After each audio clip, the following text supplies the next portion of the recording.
नमस्कार दोस्तों, एजुकेशन के पिटारे में आपका स्वागत है। आज आपके लिए एक ऐसा सब्जेक्ट आया है जो बहुत अच्छा सब्जेक्ट होता है और इंटरेस्टिंग बहुत होता है। ये सब्जेक्ट का नाम है अकाउंटेंसी। अकाउंट होती क्या है? देखो क्या होता है, आप लोग बहुत स्टार्टिंग से पढ़ते हुए आते हो। आपने फर्स्ट क्लास क्लियर करी, फिर फर्स्ट के बाद सेकेंड में आए, थर्ड में आए, 10th तक जो आप पढ़ते हो वो एक दूसरे से इंटर रिलेटेड सब्जेक्ट्स होते हैं। जैसे कि साइंस आप लोगों ने पहले भी पढ़ी हुई है, तो आप 10th में पढ़ते हो, तो बस फ़र्क ये होता है कि नए नए टॉपिक ऐड हो जाते हैं, कुछ नए चैप्टर्स ऐड हो जाते हैं। लेकिन आपने साइंस पढ़ी तो है ना पहले, ऐसा तो है नहीं कि साइंस नहीं पढ़ी हो। मैथ्स पहले पढ़ी हुई है, हिंदी पढ़ी हुई है, इंग्लिश पढ़ी हुई है, यानी कि सब क्या है आपने पहले पढ़े हुए हैं। लेकिन एक ऐसा सब्जेक्ट जो 11th में आपको मिलता है, उसका नाम क्या है? अकाउंटेंसी। अब 11th में जैसे ही हम कॉमर्स लेते हैं, कोई बच्चे होते हैं जो 11th में आके कॉमर्स लेते हैं, तो कॉमर्स में सब्जेक्ट आता है अकाउंटेंसी, जो ऐसा सब्जेक्ट जो आज तक बिल्कुल पढ़ा ही नहीं, अनजान है हम इस सब्जेक्ट से। तो जब तक इस सब्जेक्ट के बारे में आप डीपली पढ़ोगे नहीं, जब तक इसको समझोगे नहीं कि इसका मतलब क्या होता है, तब तक आप इसके आगे के चैप्टर्स नहीं कर सकते, क्योंकि आपको बेसिक क्लियर करना बहुत ज़्यादा ज़रूरी होता है। जैसे होता है ना कि जैसे हम इंग्लिश पढ़ना सीखते तो सबसे पहले आप बच्चों को अल्फ़ाबेट सिखाते हैं, ABCD क्या होता है। तो इसीलिए आपको अकाउंटिंग में सबसे पहले इसका मतलब पता होना चाहिए कि अकाउंटिंग होती क्या है। ठीक, अकाउंटिंग होती क्या वो समझना बहुत ज़्यादा ज़रूरी है, क्योंकि 11th में यही होता है। 11th में हर बच्चा अलग अलग स्ट्रीम पकड़ लेता है, कोई साइंस में जाता है, कोई आर्ट्स में जाता है, कोई कॉमर्स में जाता है। आर्ट्स और साइंस में कोई दिक्कत नहीं होगी, साइंस है, कोई दिक्कत नहीं, आपने पहले पढ़ी हुई है। आर्ट्स में सोशल साइंस से रिलेटेड सारे सब्जेक्ट होते हैं, कोई दिक्कत नहीं है, वो भी आप कर लोगे। ठीक, लेकिन बात आती है जब कॉमर्स की, बात आती है जब कॉमर्स की, तो कॉमर्स में ये जो सब्जेक्ट है, ये सब्जेक्ट एक ऐसा सब्जेक्ट है जो बहुत हटके सब्जेक्ट है, जो आपने देखा ही नहीं। तो आप उसको कैसे समझोगे? जब तक आपको उसके बारे में नहीं पता, तब तक आप आगे नहीं बढ़ सकते। आपको उसके बारे में पता करना पड़ेगा। देखिएगा, सबसे पहले आपको समझना है कि अकाउंटिंग होती क्या एक्चुअल में। ठीक है, सबसे पहला काम, accounting is the art. Art का मतलब होता है किसी भी काम को करने का सिस्टमेटिक तरीका, या सिस्टमेटिक वे बोल सकते हो। जैसे मान लो आप जब मंदिर जाते हो, तो मंदिर जाओगे तो शूज़ पहन के तो नहीं जाओगे, शूज़ को उतार के जाओगे। इसका मतलब क्या है? एक सिस्टमेटिक वे। एक और एग्जांपल आप देख सकते हो, जब कोई टीचर आपको होमवर्क देता है हिंदी का या इंग्लिश का, किसी भी सब्जेक्ट का, कि आपको स्टार्टिंग के 5 चैप्टर करके आने हैं, होमवर्क करके आना है, तो अब ये तो है नहीं कि भाई 5वां चैप्टर पहले करूँगा, 5th चैप्टर फिर सेकंड करूँगा, फिर थर्ड करूँगा, ऐसे थोड़ी करोगे। आप एक प्रॉपर वे में चलोगे, स्टेप बाय स्टेप करोगे। पहले फर्स्ट चैप्टर के क्वेश्चन आंसर करोगे, फिर सेकंड चैप्टर करोगे, ऐसे करते करते आप 5th चैप्टर तक पहुँचोगे। तो उसी को क्या बोलते हैं? एक सिस्टमेटिक वे। ठीक, ये देखिए सिस्टमेटिक वे। तो अकाउंटिंग, सबसे पहले आप समझो कि accounting is the art. Art है, आर्ट का मतलब किसी काम को करने का सिस्टमेटिक तरीका। पढ़ लिया, अब आगे, accounting is the art of recording. Recording का मतलब होता है आपकी जितनी भी ट्रांजेक्शन होती है उसको बुक्स ऑफ अकाउंट्स में रिकॉर्ड करना। अब आप बोलोगे सर अकाउंटिंग में, अब जो ये ट्रांजेक्शन आपने वर्ड बोला, वो ट्रांजेक्शन क्या होता है? ठीक है ना, ट्रांजेक्शन क्या होता है वो समझो। ट्रांजेक्शन का मतलब क्या होता है? ट्रांजेक्शन का मतलब होता है लेन देन। ठीक, जो भी आप खरीदते हो या बेचते हो, जो भी आप खरीदते हो या बेचते हो, उसी को ट्रांजैक्शन बोलते हैं। ठीक है, अब ट्रांजैक्शन भी दो तरह की होती है। ट्रांजैक्शन में दो तरह की कौन कौन सी ट्रांजैक्शन होती है? एक होती है फाइनेंशियल ट्रांजैक्शन, एक होती है non financial transaction. Financial that is non financial transaction. अब आप बोलोगे सर ये जो नाम है इसका मतलब क्या होता है? फाइनेंशियल ट्रांजैक्शन किसे कहते हैं? देखो, फाइनेंशियल ट्रांजैक्शन वो होती है जो रिलेट करती है पैसों से, उसे बोलते हैं फाइनेंशियल ट्रांजैक्शन।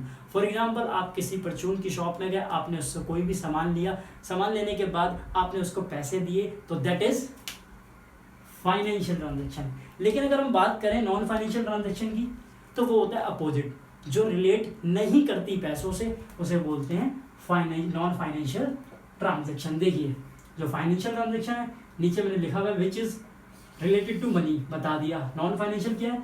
जो रिलेट ही नहीं करती पैसों से। कहने का मतलब जब आप किसी परचून की शॉप में जाते हो, वही एग्जांपल मान लो, आप सामान तो लेते हो लेकिन उसे पैसे नहीं देते, उसको बोलते हो यार अभी पैसे नहीं है, बाद में ले लेना। इसका मतलब आपने शॉपिंग तो की लेकिन उधार में करी, आपने कोई भी चीज़ खरीदी लेकिन उधार में खरीदी, that is non financial transaction. यहाँ तक कोई दिक्कत? यानी कि आपका रिकॉर्डिंग भी हो गया। तो रिकॉर्डिंग मतलब समझ जाना क्या होता है। कहीं रिकॉर्डिंग का मतलब ये समझो कि भैया वीडियो रिकॉर्ड कर रहे हैं, शूट कर रहे हैं, ये वो इसे बोलते हैं रिकॉर्डिंग। वो रिकॉर्डिंग अलग होती है, यहाँ की रिकॉर्डिंग अलग होती है, जो मैंने समझाया वो होती है रिकॉर्डिंग यहाँ पे। फिर तीसरे नंबर पे आता है क्लासीफाइंग करना। क्लासीफाइंग का मतलब ये होता है ग्रुपिंग में काम करना, अलग अलग हिस्सों में तोड़ देना, ठीक है ना, ग्रुपिंग में काम करना। उसी को लेजर बोलते हैं। जब हम अलग अलग हिस्सों में तोड़ते हैं ना उसे लेजर बोलते हैं। अब कैसे वो समझना, जैसे मान लो मैंने बहुत सी ट्रांजेक्शन करी, तो हर ट्रांजेक्शन में कैश भी आया जा रहा है, बार बार सैलरी भी आ रही है, रेंट भी आ रहा है, बहुत सारी चीज़ें आ रही हैं। तो जो सिमिलर नेचर की चीज़ें होती है ना, उनको उठाओ और उसका अलग से अकाउंट बना दो, उसे बोलते हैं लेजर। जैसे मान लो मैंने देखा एक एंट्री सी बहुत सारी, उसमें राम आ रहा था, राम का नाम आ रहा था, तो मैंने राम के नाम को उठाया, अलग से अकाउंट बना दिया। श्याम के नाम को उठाया, अलग से उसका अकाउंट बना दिया। सैलरी उठाई, अलग से उसका अकाउंट बना दिया। रेंट अकाउंट अलग, परचेज अकाउंट अलग, सेल्स अकाउंट अलग। यानी कि हर किसी अकाउंट को अलग अलग स्पेसिफाई करना क्या कहलाता है? लेजर। वो क्या कहलाता है? लेजर कहलाता है। जब आप उस अकाउंट को, सबके सारे के सारे अकाउंट अगर प्रॉपर तरीके से दिखा देते हो, स्पेसिफाई कर देते हो, पोस्ट कर देते हो, उन्हें बोलते हैं लेजर पोस्टिंग, उन्हें बोलते हैं लेजर पोस्टिंग। तो क्लासीफाइंग भी खत्म। अब आता है हमारा चौथा समराइजिंग। देखो समराइजिंग का मतलब क्या होता है। समराइजिंग के अंदर 4 चीज़ें होती हैं। सबसे फर्स्ट नंबर पे जो है वो है ट्रायल बैलेंस, ठीक। फर्स्ट नंबर पे जो है ट्रायल बैलेंस। देखो ट्रायल बैलेंस से एक चीज़ हम किसी और समझो। ऊपर मैंने आपको बताया था कि रिकॉर्डिंग करते हैं, ऊपर बताया था रिकॉर्डिंग करते हैं, दैट इज जो भी ट्रांजेक्शन होती है उसको रिकॉर्ड करते हैं। ओरिजिनल एंट्री में दैट इज जर्नल। ये वाली बात रह गई थी छोटी सी, वो और सुन लो। कहने को ये छोटा सा जर्नल लिखा हुआ है यहाँ पे, लेकिन अगर देखा जाएगा तो बुक के अंदर पूरा का पूरा एक चैप्टर है इसका। आगे बुक के अंदर इसका पूरा एक चैप्टर बना हुआ है, उसके बेस पे पूरी बहुत सारी एंट्रीज हैं। तो अभी तो फिलहाल हम जनरल के बारे में थोड़ा सा पढ़ेंगे, एक छोटा सा ओवरव्यू दे देता हूँ जनरल होता क्या, क्या करते हैं क्या नहीं करते। देखो जनरल ये रहा। जनरल में 2 चीज़ें होती हैं, एक होती है डेबिट तो दूसरा होता है क्रेडिट। यानी कि जब कोई भी ट्रांजेक्शन को जनरल एंट्री में रिकॉर्ड, मतलब एक तरीके से जनरल एंट्री उसकी करोगे तो वो किस तरीके से करते हैं। एक चीज़ होती है डेबिट, दूसरी चीज़ होती है क्रेडिट, ठीक। ये तो डेबिट की शॉर्ट फॉर्म है DR और क्रेडिट की CR। अब आप बोलोगे सर डेबिट कैसे पता लगेगा और क्रेडिट कैसे पता लगेगा किसको करना है। तो ये याद रखो, डेबिट व्हाट कम्स इन, जो हमारे पास आता है उसे हम डेबिट करते हैं, जो हमारे हाथ से चले जाता है उसे हम क्या कर देते हैं? Credit. Credit was goes out. लेकिन आगे बहुत सारे रूल्स हैं, जब जनरल पढ़ोगे जनरल में बहुत सारे रूल्स हैं, वो अभी नहीं बताएंगे, वो तब बताने में मज़ा आएगा जब जनरल का आप चैप्टर पढ़ेंगे। अभी फिलहाल बेसिक चीज़ें आपको बताई जा रही है ताकि आपको पता लगे कि भाई मेन अकाउंट के अंदर होता क्या है। हमें तो पता ही नहीं है, कुछ बताओ तो सही। तो बहुत सारी चीज़ें बेसिक हमें बताई जा रही है, ठीक है। तो जनरल के बारे में मैंने बताया कि डेबिट और क्रेडिट दोनों चीज़ होगी, दोनों का अमाउंट सेम होता है। कैसे? अब देखो एक एग्जाम्पल दूंगा, उसमें तुम जनरल की एंट्री अपने आप ही समझ जाओगे। एग्जाम्पल देखो, राम ने स्टार्ट किया राम ने मान लो परचेज किया, वही परचेज किया फर्नीचर, ठीक। राम ने परचेज किया फर्नीचर 50,000 रुपये का, जो कि कैश में था, ठीक है जी। कहता है जनरल एंट्री करो। अब मैंने आपको जनरल में ये बताया कि 2 चीज़ें होती है, एक डेबिट तो दूसरा क्रेडिट। ये भी बताया कि डेबिट कौन होता है, क्रेडिट कौन होता है। डेबिट वो होता है जो आता है अपने पास, क्रेडिट वो जो चले जाता है। जब आप फर्नीचर खरीदोगे तो क्या आएगा आपके पास? ऑब्वियसली बात है फर्नीचर ही आएगा। क्या जाएगा सर? पैसा जाएगा। तो फर्नीचर को कर दो डेबिट, फर्नीचर अकाउंट डेबिट। और टू कैश अकाउंट, देखो टू कैश अकाउंट का मतलब ही क्रेडिट होता है। टू का मतलब क्रेडिट साइड, ये डेबिट साइड है और ये क्रेडिट साइड है, ठीक। यहाँ पे अमाउंट लिख दोगे 50,000 का खरीदा था, यहाँ भी 50,000। जब दोनों का टोटल करोगे तो कितना हो जाएगा? 50,000। दोनों इक्वल आने चाहिए, तभी हर ट्रांजेक्शन में दोनों साइड इक्वल होनी चाहिए, ये याद रखना। अभी सिर्फ एक ही ट्रांजेक्शन बताई, लेकिन जनरल में बहुत सारी ट्रांजेक्शन है, बहुत सारे रूल्स हैं, वो आगे पढ़ेंगे, ठीक। अब आपको इसके एंट्री करने के बाद आपको बताना पड़ता है कि आपने किया क्या था। हमने सर फर्नीचर खरीदा था, तो हमने लिख देंगे बिग फर्नीचर परचेज ₹50,000 में हमने फर्नीचर खरीदा, ठीक। यहाँ तक कोई दिक्कत? अब समराइजिंग की बात पढ़ते हैं। क्योंकि ये छोटी सी चीज़ रह गई थी वो यहीं पे क्लियर हो गई। ठीक, बाकी चीज़ें बाद में आगे बता देंगे उसके डीपली के लिए। ट्रायल बैलेंस की बात आती है। देखो अगर आपने जनरल कर लिया तो ट्रायल बैलेंस कुछ भी नहीं है, अगर आपने जनरल कर लिया तो ट्रायल बैलेंस कुछ भी नहीं है। क्यों नहीं है? क्योंकि ट्रायल बैलेंस में क्या होता है, ट्रायल बैलेंस में ये होता है जो भी चीज़ डेबिट में आती है उसे डेबिट में दिखाओ, जो चीज़ क्रेडिट होती है क्रेडिट में दिखाओ, दोनों का टोटल कर दो और टोटल इक्वल आना चाहिए, बात खत्म। उसे बोलते हैं ट्रायल बैलेंस, और कुछ भी नहीं है ट्रायल बैलेंस के अंदर। जब आपको सब कुछ पता होगा कि कौन सी चीज़ डेबिट होती है कौन सी चीज़ क्रेडिट होती है, आपको तो बस शो करना ना, दिखाना है, खत्म कहानी, क्लोज करो इक्वल कर दो, उसी को बोलते हैं ट्रायल बैलेंस। अब बात आती है जो 3 अकाउंट बनते हैं, यहाँ पे बात आती है जो 3 अकाउंट बनते हैं। एक बनता है ट्रेडिंग अकाउंट, एक बनता है प्रॉफिट एंड लॉस अकाउंट, एक बनती है बैलेंस शीट। ठीक, ये 3 चीज़ें बनती हैं।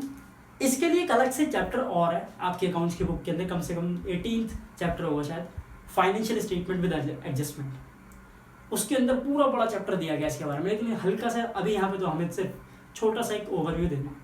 ये तो है नहीं कि पूरा चैप्टर करवाएंगे, अभी तो नॉर्मल डेफिनेशन है। तो आपको कुछ नहीं समझना, आपको बस ये समझना है कि ट्रेडिंग अकाउंट कंपनी क्यों बनाती है, प्रॉफिट एंड लॉस अकाउंट क्यों बनाती है, और बैलेंस शीट क्यों बनाती है। ठीक, देखो ट्रेडिंग अकाउंट इसलिए बनाती है ताकि कंपनी का ग्रॉस प्रॉफिट या ग्रॉस लॉस पता चल सके। देखो ट्रेडिंग अकाउंट क्यों बनाती है, ताकि ग्रॉस प्रॉफिट या ग्रॉस लॉस निकले। इन दोनों में से ना कोई एक चीज़ निकल के आएगी, ठीक है, कोई भी चीज़ निकले। ठीक है, प्रॉफिट एंड लॉस अकाउंट क्यों बनाती है, ताकि कंपनी का नेट प्रॉफिट नेट लॉस, इन दोनों में से कोई एक चीज़ निकलती है। ठीक है, कंपनी का तो नेट प्रॉफिट निकलेगा इससे, या नेट लॉस निकल के आ जाएगा। ठीक है, ये दोनों अकाउंट तुमने पढ़ ही लिए, मतलब क्यों बनाते हैं, इससे क्या निकलता है। ट्रेडिंग अकाउंट को और प्रॉफिट एंड लॉस अकाउंट को एक और नाम से जानते हैं, एक नंबर में बहुत बार पूछता है ये क्वेश्चन, तो ध्यान दीजिएगा। उसे बोलते हैं इनकम स्टेटमेंट। क्या नाम बोला उसने, उसे बोलते हैं इनकम स्टेटमेंट, समझ जाना, इनकम स्टेटमेंट। यहाँ तक कोई दिक्कत? इनकम स्टेटमेंट मैंने बता दिया कि उन दोनों अकाउंटों को एक नया नाम दिया गया है, जो नाम है इनकम स्टेटमेंट। क्यों दिया है, क्यों इनकम स्टेटमेंट है, क्योंकि दोनों के दोनों अकाउंट किससे रिलेट करते हैं, इनकम से, इसलिए।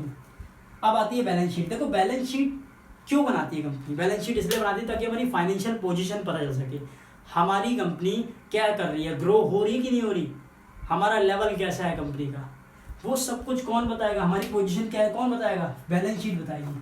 फाइनेंशियल पोजीशन, हम कैसे चल रहे हैं, सही लेवल पे जा रहे हैं, हमारी कंपनी ग्रो कर रही है या नहीं कर रही है, वो सब कुछ बैलेंस शीट बताती है। तो आप बोल सकते हो कि बैलेंस शीट क्या बताती है, फाइनेंशियल पोजीशन बताती है। ठीक है, फाइनेंशियल पोजीशन। अब ये जो बैलेंस शीट है इसका एक नया नाम लिखा गया, वो नया नाम क्या है वो सुनना, इसको एक और नाम से जानते हैं। देखो ये हमारी फाइनेंशियल पोजीशन बताती है, इसीलिए इसका एक नाम जुड़ गया, जो नाम है पोजीशन स्टेटमेंट। इसको पोजीशन स्टेटमेंट के नाम से भी जाना जाता है। अगर कोई एक नंबर में क्वेश्चन आ जाए तो आप इस तरीके से बता सकते हो कि इसे पोजीशन स्टेटमेंट भी कहा जाता है। ठीक है, कि फाइनेंशियल पोजीशन हमारी ये बताती है। ठीक, बाकी इसके बारे में डीपली हम चैप्टर में पढ़ेंगे कि बैलेंस शीट होती क्या है, उसमें क्या करते हैं, एसेट्स क्या होती है, लाइबिलिटीज क्या होती है, वो सब आप सेकंड चैप्टर में जब पढ़ोगे। सबसे पहले याद रखना, जब तक आप 11th में अकाउंट्स की थ्योरी जितनी भी है उसको सही तरीके से ना समझोगे ना, आगे कुछ नहीं हो सकता। प्रैक्टिकल आप अच्छे से कर ही नहीं सकते। अगर थ्योरेटिकल पक्की हो गई तो प्रैक्टिकल कुछ भी नहीं है, यूं ही कर दोगे चुटकी में। ठीक भैया, हमारा काम समराइजिंग तक खत्म हो गया। अब आगे चलो कि आगे क्या है, आगे चलते हैं, आगे आते हैं इंटरप्रेटिंग पे।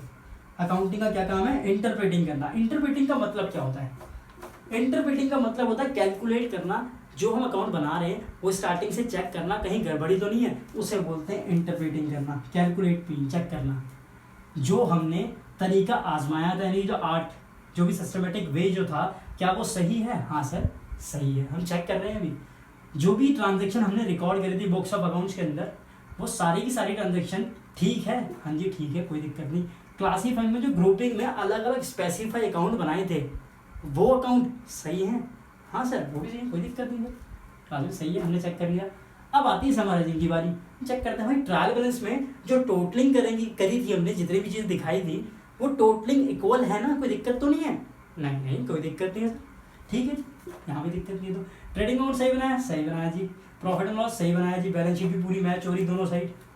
आगे पढ़ोगे तो एसेट्स और लाइबिलिटीज दोनों साइड मैच होनी चाहिए बैलेंस शीट के बारे में। हमने ऊपर से सब चेक कर लिया, कोई दिक्कत नहीं है।